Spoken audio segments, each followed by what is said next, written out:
مولانا دلشاد علی مہدوی صاحب، آپ نے ابھی بیان فرمایا تھا کہ اخلاق اگر نہیں ہے، حسن اخلاق نہیں ہے، تو یہ کوئی بھی فعل انجام دیتے ہیں تو اس کو اس معیار پر نہیں پہنچا سکتے جو وہ تقاضا کرتا ہے۔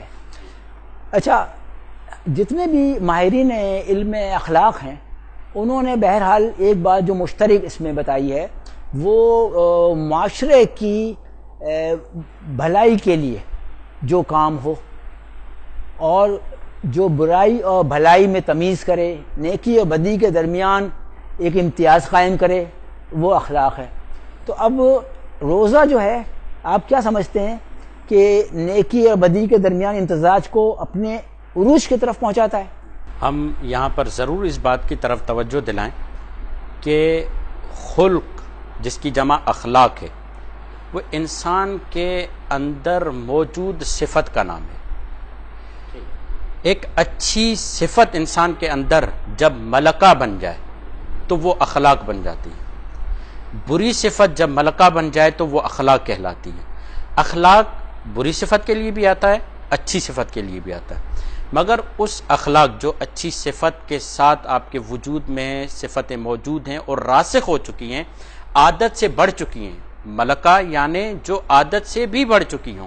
اور آپ کو معلوم ہے کہ عادت کے لیے معصومین علیہ السلام فرماتے ہیں کہ عادت اگر کوئی ترک کر دے تو یہ معجزے سے کم نہیں ہے، یعنی ملکہ عادت سے بڑھ کر ہوتا ہے، یعنی ایسی راسخ صفت جو انسان کے وجود سے نکلنے نہ پائے۔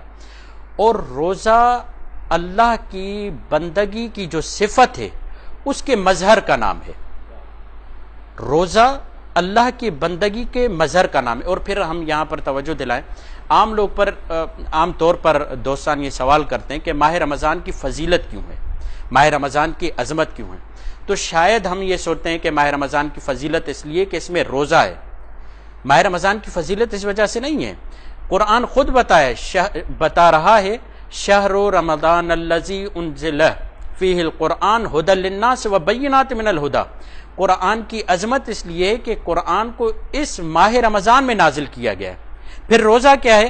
کہا روزہ ادب ماہ رمضان میں ہے، یعنی یہ ماہ رمضان کا احترام و ادب ہے کہ جب ماہ رمضان میں اللہ کا قرآن نازل ہوا ہے تو تمہارے بطون، تمہارے ذہن، تمہاری فکر پاک ہونی چاہیے غلاظتوں سے، حتیٰ کہ تمہارا بطن حلال چیز سے بھی خالی ہونا چاہیے، تاکہ تم اللہ کے پیغام کو آسانی سے لے سکو، اللہ کے پیغام کو آسانی سے سمجھ سکو۔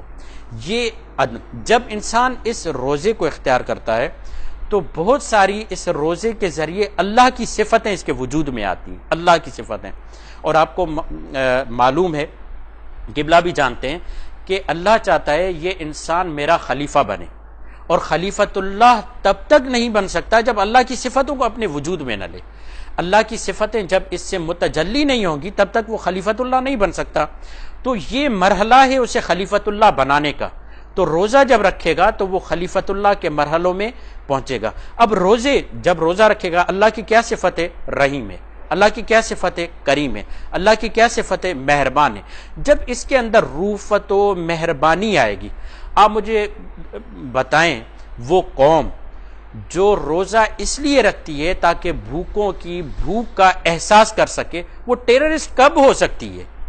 یعنی ان کی بھوک کو لمس کرنے کے لیے اللہ نے یہ رکھا ہے اس کے وجود میں کہ تم اللہ کی صفت رحم کو اپنے وجود میں لاؤ، اللہ کی صفت لطف کو، مہربانی کو اپنے وجود میں لاؤ روزے کے ذریعے، تاکہ غریبوں پر رحم کر سکو، جو مسکین ہیں ان پر رحم کر سکو، جو اپنے لیے وسائل زندگی مہیا نہیں کر سکتے ان کے لیے رحم کر سکو۔ یعنی یہاں سے دیکھیں، جب بندگی کا مظہر روزے کے ذریعے ہوتا ہے اور ادب روزے کو انسان اختیار کرتا ہے تو پھر اس کے بعد ایک صلاحیت آتی ہے کہ وہ پہچان پاتا ہے کہ غربت افلاس کیا ہے اور امیری میں کیا رکھا ہوا ہے۔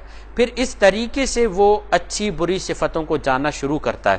اور قرآن نے ہمیں ہدایت کی ہے کہ ان تتقوا اللہ یجعل لکم فرقانا، تم تقوی الہی اختیار کرو تاکہ تمہارے اندر ایک صفت پیدا ہو جو تمہیں معلوم کروائے کہ بری چیز کیا ہے، اچھی چیز کیا ہے۔ اللہ نے وجود انسان میں دو چیزیں بہت اہم رکھی ہیں، اس کی طرف ہم توجہ کریں گے۔ وہ دو چیز، ایک دماغ ہے، ایک دل ہے۔ دماغ کو اللہ نے ڈکٹیٹر بنایا ہے اور دل کو ریسیور بنایا ہے۔ یہ ڈکٹیٹر غلط اور صحیح کی پہچان کرے گا، مگر ریسیور جب تک حالت تسلیم میں نہیں ہوگا، دل حالت تسلیم میں نہیں ہوگا، اس معلومات کو ایمان کے مرحلے میں نہیں لے کر آئے گا۔ ہم نے روزے کو معلومات کی حد تک لیا ہے، مگر اس پر ایمان نہیں لے کر آئے، تاکہ اس کے ذریعے وہ جو الہی پیغامات دل پر نازل ہونے تھے وہ نہیں ہو رہے، اور یہ توجہ رہے کہ اللہ کا پیغام اس دل پہ نازل ہوتا ہے جو مہربان دل ہو، جو رؤوف دل ہو۔ یہ جو ہم شب قدر میں اعمال کرتے ہیں، قرآن کو سر پہ رکھتے ہیں، یہ اس لیے تاکہ یہ دماغ حق و باطل کی پہچان کرتا ہے۔ اس کے بعد یہ قرآن صرف دماغ تک نہیں رہے بلکہ دل تک نیچے اترا ہے۔ اور آپ کو معلوم ہے، اچھی طرح سے جانتے ہیں کہ جتنے بھی فلاسفہ ہیں ان کا پیغام صرف دماغ کے لیے ہے، جو انبیاء الہی ہیں، قرآن ہے، ان کا پیغام دلوں کے لیے۔ اور دل ایمان لاتا ہے، دل تسلیم کرتا ہے، اور جب دل تسلیم کرتا ہے تو انسان عمل کرتا ہے۔ چھوٹی مثال دوں گا، شاید دامن وقت میں گنجائش نہ ہو۔ وہ مثال یہ ہے، اگر ایک انسان جانتا ہے کہ مردہ کچھ بھی نہیں کر سکتا ہے نا، یہ معلومات ہے اس کے ذہن میں، مگر جب تک اس کو دل میں جگہ نہیں دیتا، ایمان نہیں لاتا، تب تک وہ پوری رات اس کے ساتھ نہیں رہ پائے گا۔ یہ کام اگر کوئی غسل دینے والے کو کہا جائے، جو میتوں کو غسل دیتا ہے، اسے کہا جائے کہ آپ پوری رات رہیں، وہ رہ لے گا، کیونکہ وہ ایمان رکھتا ہے کہ یہ کچھ بھی نہیں کر پائے گا۔ مگر جو صرف معلومات رکھتا ہے دماغ تک، تو ہمیں چاہیے کہ ہم صرف روزے کے متعلق معلومات نہ رکھیں، قرآن کے متعلق، ائمہ معصومین علیہ السلام کے متعلق صرف معلومات نہ رکھیں، بلکہ اس کو دل سے تسلیم کریں، دل کو آمادہ کریں۔ اور ماہ رمضان بھی اسی لیے ہے تاکہ ہمارے دل کو آمادہ کیا جائے، تاکہ ہم ادب کے ساتھ خداوند متعال کی بندگی اختیار کر سکیں۔ سبحان اللہ۔